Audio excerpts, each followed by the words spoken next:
Hi, my name is Alisa Feddema. I'm from Grand Rapids, Michigan. I'm getting my bachelor's in business management so that I can go into HR management.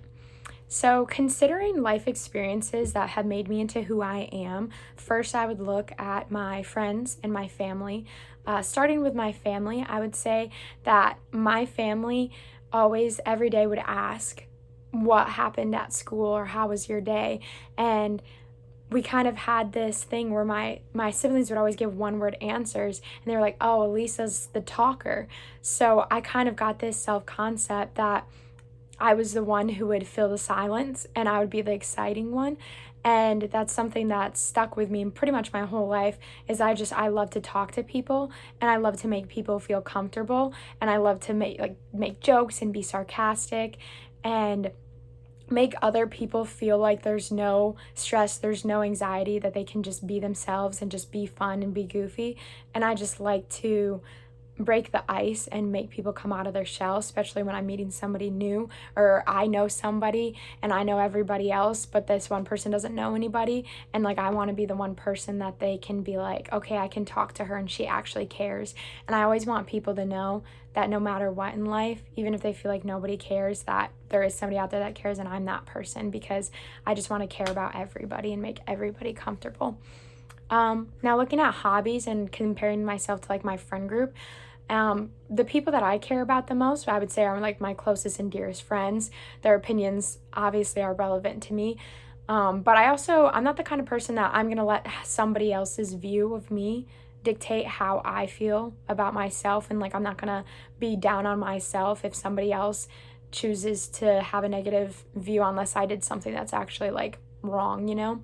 But my friends, we tend to be the people who we hang out and we do fun things like play pickleball, or we'll play volleyball, or we'll go out, throw a football, go to the pool, go to the beach, listen to music with the windows down. And we communicate a lot through music by sending each other songs that we really like. And we have very similar music tastes because we all listen to the same music together and love singing music together.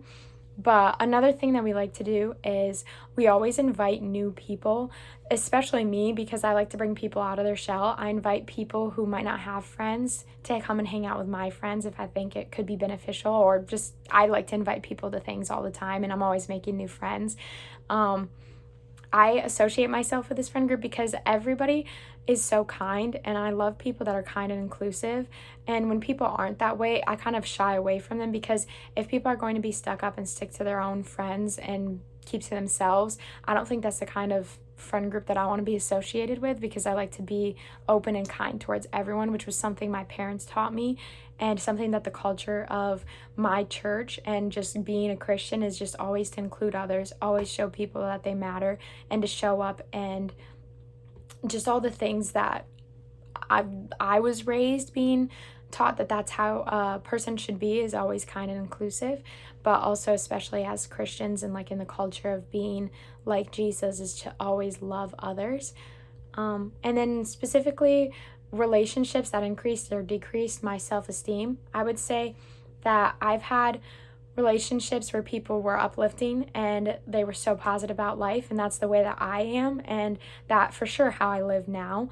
But I've had relationships where the people were really negative, and they always had such a negative outlook on life, and it wasn't that life was happening, and if it doesn't happen, that it's okay, and it's just not meant to be, because there's something else, and you can always just have a positive way on it. These people had more of a, if something happens bad, it ruins their day, and you cannot make the day and choose how you react to it, because it's already happened, and you're just gonna be negative, and you're gonna be mad, and you're gonna have a bad day. I had to cut those people out of my life because they just kind of brought me down, and that's just not the way that I think living life will be beneficial towards anyone.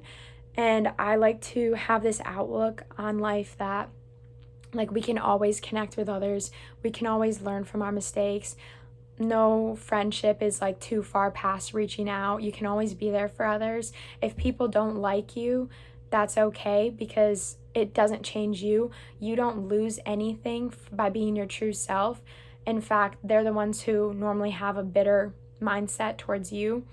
and have a better mindset at life, and you lose nothing. So there's no reason to be offended or live in a way where it's like, oh, I don't like that they don't like me. It's like, it's okay as long as you are just being your true self and being kind and loving towards everyone. If they don't like you, then like you can move on and you lose nothing.